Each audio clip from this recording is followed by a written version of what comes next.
ഓം ശാന്തി 28-2-2025 പ്രഭാതമുരളി. മധുരമായ കുട്ടികളെ, ശാന്തി വേണമെങ്കിൽ അശരീരിയായി മാറൂ. ഈ ദേഹബോധത്തിലേക്ക് വരുന്നതിലൂടെയാണ് അശാന്തി ഉണ്ടാകുന്നത്. അതുകൊണ്ട് തന്റെ സ്വധർമ്മത്തിൽ സ്ഥിതി ചെയ്യൂ. ചോദ്യം: യഥാർത്ഥമായ ഓർമ്മ എന്താണ്? ഓർമ്മിക്കുന്ന സമയത്ത് ഏത് കാര്യത്തിലാണ് വിശേഷിച്ചും ശ്രദ്ധിക്കേണ്ടത്? ഉത്തരം: സ്വയത്തെ ഈ ദേഹത്തിൽ നിന്ന് വേറിട്ട ആത്മാവാണെന്ന് മനസ്സിലാക്കി ബാബയെ ഓർമ്മിക്കണം. ഇതാണ് യഥാർത്ഥമായ ഓർമ്മ.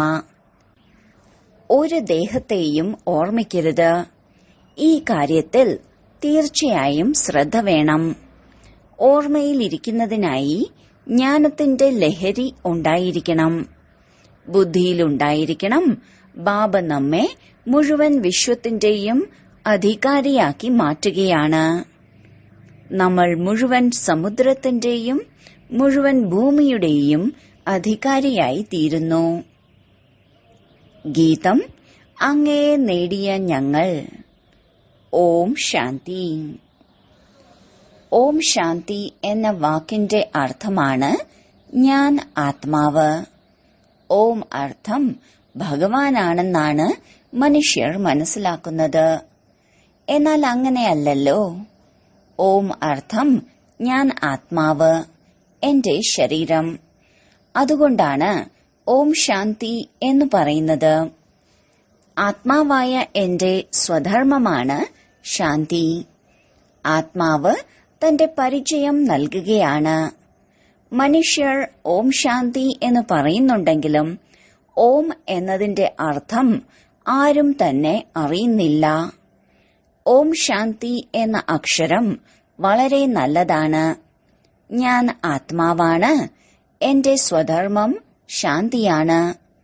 നമ്മൾ ആത്മാക്കൾ ശാന്തിധാമത്തിൽ വസിക്കുന്നവരാണ്.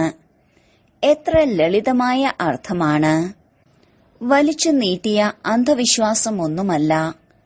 ഈ സമയത്തെ മനുഷ്യർക്ക് ഇത് പഴയ ലോകമാണോ പുതിയ ലോകമാണോ എന്നതുപോലും അറിയില്ല. പുതിയ ലോകം എപ്പോൾ പഴയതാകുന്നു, പഴയത് വീണ്ടും എപ്പോൾ പുതിയതാകുന്നു എന്നൊന്നും തന്നെ അറിയുന്നില്ല. ആരോടെങ്കിലും നിങ്ങൾ ഇതിനെക്കുറിച്ച് ചോദിച്ചാൽ ആർക്കും പറയാൻ സാധിക്കില്ല. ഇപ്പോൾ കലിയുഗം പഴയ ലോകമാണ്. സത്യയുഗത്തെയാണ് പുതിയ ലോകം എന്ന് പറയുന്നത്. ശരി, എന്നാൽ പുതിയതിൽ നിന്ന് പഴയതായി തീരുവാൻ എത്ര വർഷം എടുക്കുന്നു? ഇതാർക്കും അറിയില്ല. മനുഷ്യനായിട്ടും ഇതൊന്നും അറിയുന്നില്ല എങ്കിൽ മൃഗങ്ങളെക്കാളും മോശമാണെന്നേ പറയൂ. മൃഗങ്ങൾ അവനവനു വേണ്ടി ഒന്നും ചെയ്യുന്നില്ലല്ലോ. മനുഷ്യർ പറയാറുണ്ട്, ഞങ്ങൾ പതിതരാണ്, പതിത പാവന വരൂ എന്ന്. പക്ഷെ ഭഗവാനെ അറിഞ്ഞിട്ടല്ല പറയുന്നത്. പാവനം എന്ന അക്ഷരം വളരെ നല്ലതാണ്. പാവന ലോകം അർത്ഥം സ്വർഗമാണ്, പുതിയ ലോകമാണ്. ദേവതകളുടെ ചിത്രമുണ്ടെങ്കിലും ലക്ഷ്മി നാരായണൻ പാവന ലോകത്തിലെ അധികാരികളാണ് എന്നുള്ളത് ആരും അറിയുന്നില്ല. ഈ കാര്യങ്ങളെല്ലാം തന്നെ പരിധിയില്ലാത്ത അച്ഛനാണ് കുട്ടികൾക്ക് മനസ്സിലാക്കി തരുന്നത്. പുതിയ ലോകം അർത്ഥം സ്വർഗമാണ്. ദേവതകളെ സ്വർഗവാസികളെന്ന് പറയുന്നു. ഇപ്പോൾ പഴയ ലോകമാണ്, നരകമാണ്. ഇവിടെയുള്ള മനുഷ്യർ നരകവാസികളാണ്. ആരെങ്കിലും മരിക്കുകയാണെങ്കിൽ പറയുന്നു സ്വർഗവാസിയായി തീർന്നു. അപ്പോൾ അതിനർത്ഥം ഇവിടെ നരകവാസികളായിരുന്നു എന്നല്ലേ? കണക്കനുസരിച്ച് തന്നെ പറഞ്ഞുകൊടുക്കാം ഇത് നരകമാണെന്ന്. പക്ഷെ അവരോട് നിങ്ങൾ നരകവാസിയാണ് എന്ന് പറഞ്ഞാൽ അവർ പ്രശ്നങ്ങൾ ഉണ്ടാക്കും. ബാബ പറയുന്നു, കാണാൻ മനുഷ്യരെ പോലെയാണ്, മുഖം മനുഷ്യന്റേതാണ്, എന്നാൽ സ്വഭാവം കുരങ്ങന്റേതുപോലെയാണ്. മനുഷ്യൻ സ്വയം ക്ഷേത്രങ്ങളിൽ പോയി ദേവതകളുടെ മുന്നിൽ നിന്ന് പാടുന്നു, അങ്ങ് സർവഗുണസമ്പന്നനാണ്. തന്നെക്കുറിച്ച് പറയുന്നു, ഞങ്ങൾ പാപിയാണ്, നീചനാണ് എന്ന്. എന്നാൽ നേരിട്ട് പോയി നിങ്ങൾ വികാരിയാണെന്ന് പറയുകയാണെങ്കിൽ അവർ ദേഷ്യപ്പെടും. അതുകൊണ്ടാണ് ബാബ നിങ്ങൾ കുട്ടികൾക്ക് മാത്രം മനസ്സിലാക്കി തരുന്നത്. പുറമേ ഉള്ളവരോട് ബാബ സംസാരിക്കുന്നില്ല. കാരണം കലിയുഗി മനുഷ്യരാണ്, നരകവാസികളാണ്. ഇപ്പോൾ നിങ്ങൾ സംഗമയുഗികളാണ്. നിങ്ങൾ പവിത്രമായിക്കൊണ്ടിരിക്കുന്നു. നമ്മൾ ബ്രാഹ്മണരെ ശിവബാബയാണ് പഠിപ്പിക്കുന്നത് എന്ന് അറിയാമല്ലോ. ബാബ പതിത പാവനനാണ്. നമ്മൾ എല്ലാ ആത്മാക്കളെയും കൊണ്ടുപോകുന്നതിനായാണ് ബാബ വരുന്നത്. എത്ര ലളിതമായ കാര്യങ്ങളാണ്. ബാബ പറയുന്നു, കുട്ടികളെ, നിങ്ങൾ ആത്മാക്കൾ ശാന്തിധാമത്തിൽ നിന്നും പാർട്ടഭിനയിക്കാനായി വന്നിരിക്കുകയാണ്. ഈ ദുഃഖധാമത്തിൽ എല്ലാവരും ദുഃഖികളാണ്. അതുകൊണ്ടാണ് പറയുന്നത് എങ്ങനെ മനസ്സിന് ശാന്തിയുണ്ടാകും എന്ന്. ആത്മാവിന് എങ്ങനെ ശാന്തിയുണ്ടാകും എന്നല്ല പറയുന്നത്. നിങ്ങൾ ഓം ശാന്തി എന്നല്ലേ പറയുന്നത്. എന്റെ സ്വധർമ്മം ശാന്തിയാണ്. പിന്നീട് എന്തിനാണ് ശാന്തി യാചിക്കുന്നത്? സ്വയം ആത്മാവാണ് എന്നുള്ളത് മറന്ന് ദേഹാഭിമാനത്തിലേക്ക് വരുന്നു. ആത്മാക്കൾ ശാന്തിധാമത്തിൽ വസിക്കുന്നവരാണ്.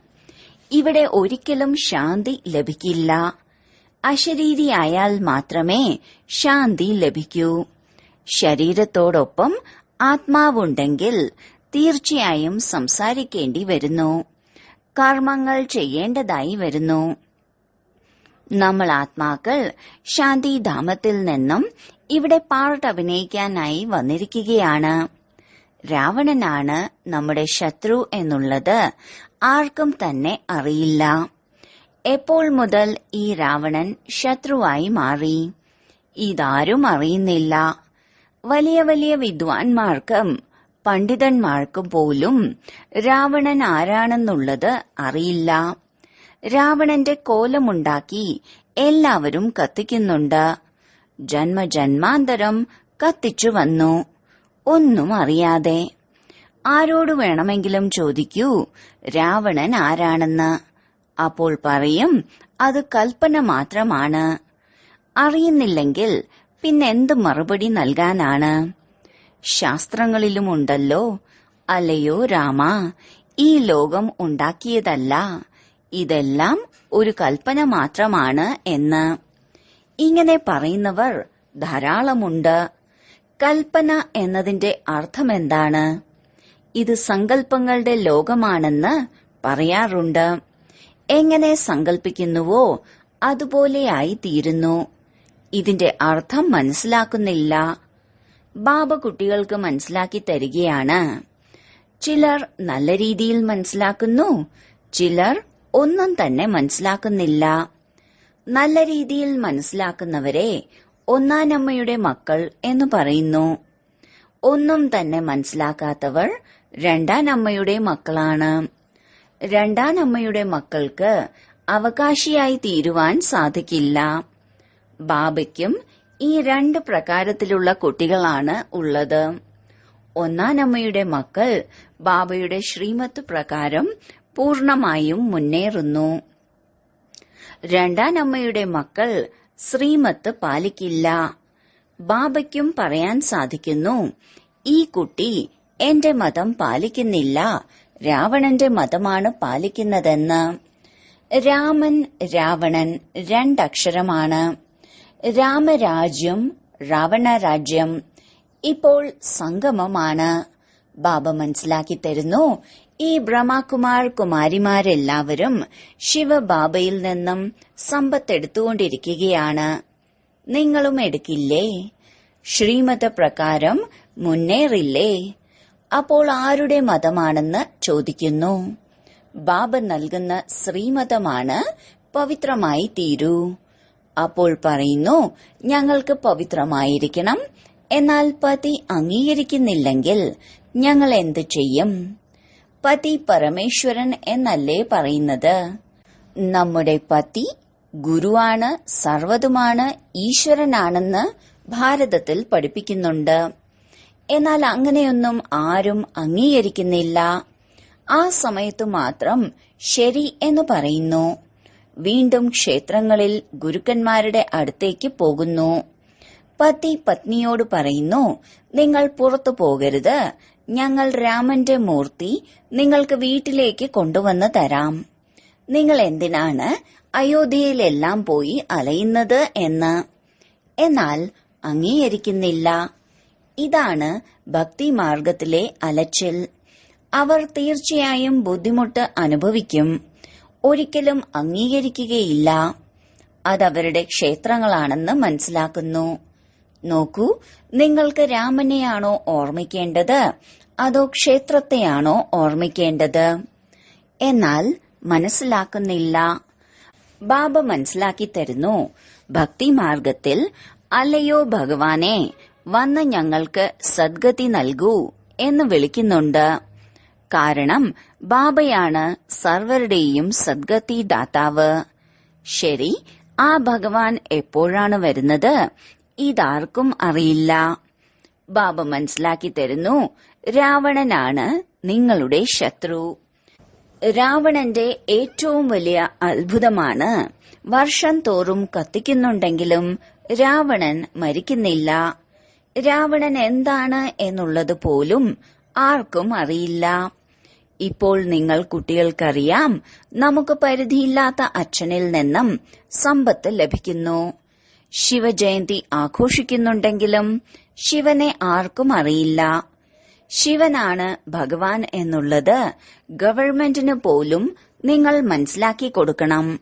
ശിവബാബ തന്നെയാണ് കൽപ്പകൽപ്പം വന്ന് ഭാരതത്തെ നരകവാസിയിൽ നിന്നും സ്വർഗവാസി, അതായത് യാചകനിൽ നിന്നും രാജകുമാരനാക്കി മാറ്റുന്നത്. ബാബ പതീതത്തിൽ നിന്നും പാവനമാക്കി മാറ്റുന്നു. ബാബ തന്നെയാണ് സർവരുടെയും സദ്ഗതി ദാതാവ്. ഈ സമയം എല്ലാ മനുഷ്യാത്മാക്കളും ഇവിടെ തന്നെയുണ്ട്. ക്രിസ്തുവിന്റെ ആത്മാവും ഏതെങ്കിലും ജന്മം എടുത്തിട്ടുണ്ടാവും. ആർക്കും തിരിച്ചു വീട്ടിലേക്ക് പോകാൻ സാധിക്കില്ല. ഇവരെല്ലാവരുടെയും സദ്ഗതി ചെയ്യുന്നത് ഏറ്റവും ഉയർന്ന ഒരേയൊരു ബാബയാണ്. ബാബ വരുന്നത് ഭാരതഭൂമിയിലാണ്. വാസ്തവത്തിൽ സദ്ഗതി നൽകുന്ന ബാബയുടെ ഭക്തി തന്നെയാണ് ചെയ്യേണ്ടതും. ആ നിരാകാരനായ പിതാവിനെ എപ്പോഴും മുകളിലാണ് എന്ന് മനസ്സിലാക്കിയാണ് ഓർമ്മിക്കുന്നത്. കാരണം ബാബ വസിക്കുന്നത് ഇവിടെയല്ലല്ലോ. കൃഷ്ണൻ മുകളിലുണ്ടെന്ന് ആരും മനസ്സിലാക്കില്ല. മറ്റെല്ലാ ദേവീ ദേവതകളെയും താഴെ ഭൂമിയിൽ വസിച്ചവരാണ് എന്ന് മനസ്സിലാക്കിയാണ് ഓർമ്മിക്കുന്നത്. നിങ്ങൾ കുട്ടികളുടെ ഓർമ്മയാണ് യഥാർത്ഥ ഓർമ്മ. നിങ്ങൾ സ്വയം തന്നെ ഈ ദേഹത്തിൽ നിന്ന് വേറിട്ട ആത്മാവാണെന്ന് മനസ്സിലാക്കിയാണ് ബാബയെ ഓർമ്മിക്കുന്നത്. ബാബ പറയുന്നു, നിങ്ങൾക്ക് ഒരു ദേഹത്തെയും ഓർമ്മ വരരുത്. ഈ കാര്യത്തിൽ തീർച്ചയായും ശ്രദ്ധിക്കണം. നിങ്ങൾ സ്വയം തന്നെ ആത്മാവാണെന്ന് മനസ്സിലാക്കി ബാബയെ ഓർമ്മിക്കൂ.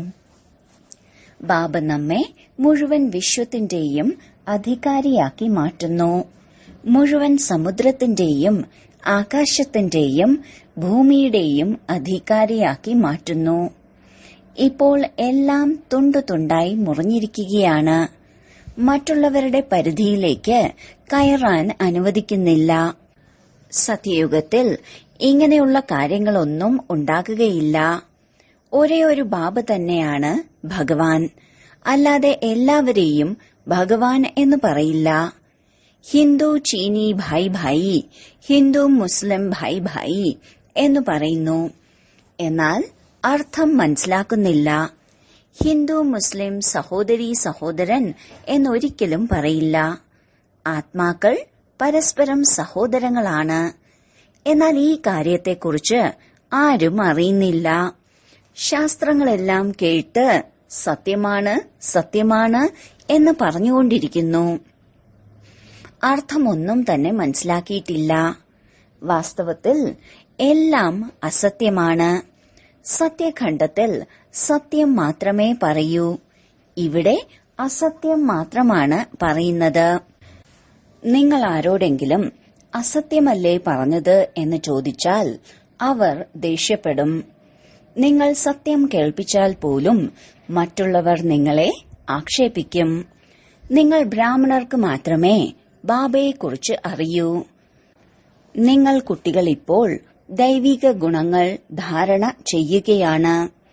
ഇപ്പോൾ പഞ്ചതത്വങ്ങളും തമോപ്രധാനമാണ് എന്ന് നിങ്ങൾക്കറിയാം. ഇന്നത്തെ മനുഷ്യർ ഭൂതപൂജയും ചെയ്യുന്നുണ്ട്. ഭൂതങ്ങളെ തന്നെയാണ്, അതായത് ശരീരത്തെ തന്നെയാണ് ഓർമ്മിച്ചുകൊണ്ടിരിക്കുന്നത്. ബാബ പറയുന്നു, സ്വയം തന്നെ ആത്മാവാണെന്ന് മനസ്സിലാക്കി എന്നെ ഓർമ്മിക്കൂ. ഭൂതങ്ങളെ ഓർമ്മിക്കരുത്. ഗൃഹസ്ഥ വ്യവഹാരത്തിലിരുന്നും ബുദ്ധിയോഗം ബാബയോടൊപ്പം വെക്കണം. ഇപ്പോൾ ദേഹി അഭിമാനിയായി മാറണം. എത്രത്തോളം ബാബയെ ഓർമ്മിക്കുന്നുവോ വികർമ്മം നശിക്കുന്നു. ജ്ഞാനത്തിന്റെ മൂന്നാമത്തെ നേത്രമാണ് നിങ്ങൾക്ക് ലഭിക്കുന്നത്. ഇപ്പോൾ നിങ്ങൾക്ക് വികർമാജീത്തായി മാറണം. സത്യയുഗത്തിൽ വികർമാജീത്ത് കാലഘട്ടമാണ്. നിങ്ങൾ യോഗബലത്തിലൂടെ വികർമ്മത്തിന് മേൽ വിജയം പ്രാപ്തമാക്കുന്നു. ഭാരതത്തിലെ യോഗം പ്രശസ്തമാണ്. എന്നാൽ മനുഷ്യർക്ക് ഇതിന്റെ മഹത്വത്തെക്കുറിച്ച് അറിയില്ല. സന്യാസിമാർ വിദേശത്ത് പോയി ഭാരതത്തിലെ പ്രാചീന രാജയോഗം പഠിപ്പിച്ചു തരാം എന്ന് പറയുന്നുണ്ട്. എന്നാൽ സന്യാസിമാർ ഹഠയോഗികളാണ് എന്നുള്ളത് അവർക്കറിയില്ല. സന്യാസിമാർക്കൊരിക്കലും രാജയോഗം പഠിപ്പിക്കാൻ സാധിക്കില്ല. നിങ്ങൾ രാജ ഋഷികളാണ്. അവർ പരിധിയുള്ള സന്യാസിമാരാണ്. നിങ്ങൾ പരിധിയില്ലാത്ത സന്യാസിമാരും. രാത്രിയുടെയും പകലിന്റെയും വ്യത്യാസമാണ്. നിങ്ങൾ ബ്രാഹ്മണർക്കല്ലാതെ മറ്റാർക്കും തന്നെ രാജയോഗം പഠിപ്പിച്ചു കൊടുക്കാൻ സാധിക്കില്ല. ഇതെല്ലാം പുതിയ കാര്യങ്ങളാണ്. പുതിയവർക്കൊന്നും ഈ കാര്യങ്ങൾ മനസ്സിലാക്കാൻ സാധിക്കില്ല. ഇതുകൊണ്ടാണ് പുതിയവരെ മധുബനിലേക്ക് പ്രവേശിക്കാൻ അനുവദിക്കാത്തത്. ഇത് ഇന്ദ്രസഭയല്ലേ? ഈ സമയം എല്ലാവരും കല്ല് ബുദ്ധികളാണ്. സത്യയുഗത്തിൽ നിങ്ങൾ പവിഴ ബുദ്ധികളാകുന്നു. ഇപ്പോൾ രണ്ടിന്റെയും സംഗമമാണ്. കല്ലിൽ നിന്ന് പവിഴത്തിന് സമാനമാക്കി മാറ്റാൻ ബാബയ്ക്കല്ലാതെ മറ്റാർക്കും സാധിക്കില്ല. നിങ്ങൾ പവിഴബുദ്ധിയായി തീരാനാണ് ഇവിടേക്ക് വന്നിരിക്കുന്നത്. ഭാരതം ആദ്യം സ്വർണപക്ഷയ്ക്ക് സമാനമായിരുന്നില്ലേ? ഈ ലക്ഷ്മി നാരായണനായിരുന്നു വിശ്വത്തിന്റെ അധികാരികൾ. ലക്ഷ്മി നാരായണന്മാർ എപ്പോഴാണ് രാജ്യം ഭരിച്ചിരുന്നത് എന്നതുപോലും ആരും അറിയുന്നില്ല. ഇന്നേക്ക് 5000 വർഷം മുമ്പ് ഇവരുടെ രാജ്യമായിരുന്നു ഉണ്ടായിരുന്നത്. പിന്നീട് എവിടെ പോയി? നിങ്ങൾക്ക് പറയാൻ സാധിക്കും, ഇവരിപ്പോൾ 84 ജന്മം എടുത്തു കഴിഞ്ഞു. ഇപ്പോൾ ഇവരുടെ ആത്മാക്കൾ തമോ പ്രധാനമായിരിക്കുകയാണ്. ഇപ്പോൾ വീണ്ടും ബാബയിലൂടെ സതോ പ്രധാനമായിക്കൊണ്ടിരിക്കുകയാണ്. നിങ്ങളും അങ്ങനെ തന്നെ. ഈ ജ്ഞാനം ബാബയ്ക്കല്ലാതെ മറ്റൊരു സാധു സന്യാസിമാർക്കും നൽകാൻ സാധിക്കില്ല. അത് ഭക്തിമാർഗമാണ്. ഇത് ജ്ഞാനമാർഗമാണ്. നിങ്ങൾ കുട്ടികളുടെ പക്കലുള്ള നല്ല നല്ല ഗീതങ്ങൾ കേൾക്കുകയാണെങ്കിൽ രോമാഞ്ചമുണ്ടാകും. സന്തോഷത്തിന്റെ രസം പൂർണമായും ഉയരും. അതിനുശേഷവും ആ ലഹരി സ്ഥിരമായി നിലനിൽക്കണം. ഇതാണ് ജ്ഞാനാമൃതം. മറ്റുള്ള മനുഷ്യർ മദ്യം കഴിക്കുമ്പോൾ അതിന്റെ ലഹരി ഉണ്ടാകുന്നു. ഇവിടെ ജ്ഞാനാമൃതം കുടിക്കുമ്പോഴുണ്ടാകുന്ന ലഹരിയാണ്. നിങ്ങളുടെ ലഹരി ഒരിക്കലും കുറയരുത്. അത് വർദ്ധിച്ചുകൊണ്ടേയിരിക്കണം. നിങ്ങൾ ഈ ലക്ഷ്മി നാരായണനെ കണ്ട് വളരെയധികം സന്തോഷിക്കുകയാണ്. നിങ്ങൾക്കറിയാം, നമ്മളും ഇവരെ പോലെ ശ്രീമതമനുസരിച്ച് ശ്രേഷ്ഠാചാരി ആയിക്കൊണ്ടിരിക്കുകയാണ്. ഇവിടെ കണ്ടുകൊണ്ടും ബുദ്ധിയോഗം ബാബയിലും സമ്പത്തിലും മുഴുകിയിരിക്കണം. ശരി, വളരെ കാലത്തെ വേർപാടിന് ശേഷം തിരികെ കിട്ടിയ മധുരമധുരമായ കുട്ടികൾക്ക് മാതാവും പിതാവുമായ ബാബ്ദാദയുടെ സ്നേഹസ്മരണയും സുപ്രഭാതവും. ആത്മീയ അച്ഛന്റെ ആത്മീയ കുട്ടികൾക്ക് നമസ്കാരം. ധാരണയ്ക്കുള്ള മുഖ്യസാരം: 1. വികർമാജീതായി മാറുന്നതിനു വേണ്ടി യോഗബലത്തിലൂടെ വികർമ്മങ്ങൾക്ക് മേൽ വിജയം നേടണം. ഇവിടെ കണ്ടുകൊണ്ടും ബുദ്ധിയോഗം ബാബയിലും സമ്പത്തിലും ആയിരിക്കണം.